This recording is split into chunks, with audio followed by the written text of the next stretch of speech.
আমাদের দক্ষিণ অঞ্চলের বিখ্যাত একটা খাবার হচ্ছে বড়ি, চাল কুমড়োর বড়ি।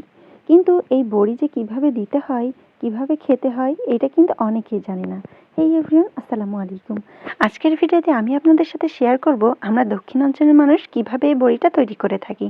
সর্বপ্রথম আমাদের কিন্তু লাগবে ভালো মানের মাসকলাইয়ের ডাল। বাজারে অনেক রকম মাসকলাইয়ের ডাল পাওয়া গেলেও ভালো মানের ডাল কিন্তু আপনাকে আগে নির্বাচন করতে হবে। সেই ডালটাকে আমরা সারা রাত ভিজিয়ে রেখেছি।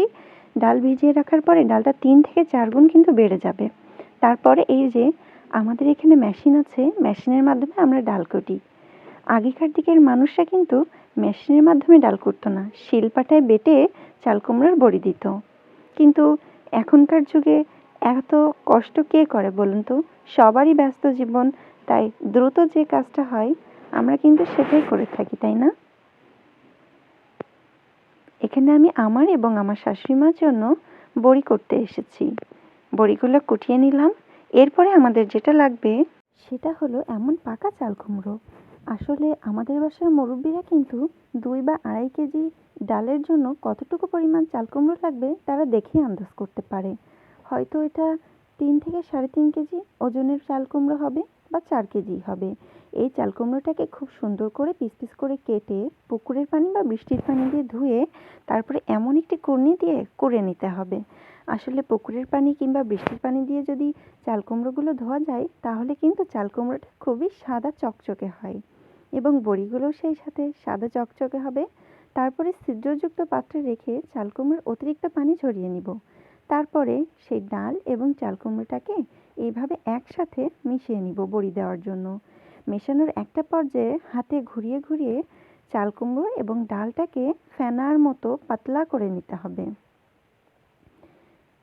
প্রথমে তো খুব আঠা আঠা মনে হলেও সামান্য একটু পানি দিতে পারি আমরা। খুব বেশি পানি দিলে কিন্তু আবার পাতলা হয়ে যাবে। সামান্য একটু পানি দিয়ে এইভাবে চাল কুমড়োটাকে ঘুরিয়ে ঘুরিয়ে ফেনার মতো পাতলা করে নিতে হবে। চাল কুমড়ো রেডি হয়েছে কিনা এটা আপনারা বুঝতে চাইলে পানির ভিতরে এক টুকরো দিতে পারেন। যদি পানির উপরে এই চাল কুমড়ো আর বড়ির মিশ্রণের ওই টুকরোটা ভেসে ওঠে তাহলে বুঝবেন এই ব্যাটারটা একদম রেডি হয়ে গিয়েছে বড়ি দেওয়ার জন্য। দেখুন মা চাচিরা কিভাবে নিজের হাতে ঘুরিয়ে ঘুরিয়ে ব্যাটারটা রেডি করছে। এটা দেখতে দেখতে আমরা টিনগুলোকে মুছে প্রস্তুত করে নিলাম বড়ি দেওয়ার জন্য। এই যে দেখুন সবাই মিলে কেমন বড়ি দেওয়া শুরু হয়ে গিয়েছে। গ্রামে যখন বড়ি দেয় তখন একটা উৎসব উৎসব ব্যাপার হয়। পাশের চাচিরা ভাবিরা সবাই কিন্তু আসে হেল্প করার জন্য, বড়ি দিতে হেল্প করে। সবাই মিলেমিশে দেখুন বড়ি কিন্তু দেওয়া হয়ে গেল। এবার কি করতে হবে বলুন তো?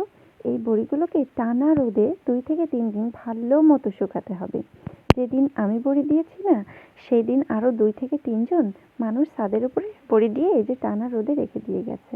আসলে টিনেই যে দিতে হবে এমন কোনো কথা নেই, চাইলে আপনি বিভিন্ন নেটে বা বিভিন্ন চাটাইয়ে দিতে পারেন।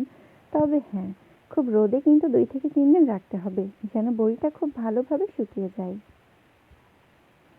ছাদের উপরে দেখুন মনে হচ্ছে বড়ির মেলা বসেছে। এই যে 3 দিন পরে আমার বড়িগুলো দেখুন টিন থেকে কেমন একা একাই উঠে আসছে, কারণ আমার বড়িটা ভালোভাবে শুকিয়ে গিয়েছে। একদম রেডি হয়ে গিয়েছে আমার বড়িটা। এবার তো আমি মজা করে খাবো। আর হ্যাঁ, যারা বড়ি দিয়ে নতুন নতুন রেসিপি দেখতে চান তারা কিন্তু আমার চ্যানেলে বা আমার পেজের সঙ্গে থাকতে পারেন। দেখা হবে নতুন আরেকটা ভিডিওতে। সেই পর্যন্ত সবাই ভালো থাকবেন। আল্লাহ হাফেজ।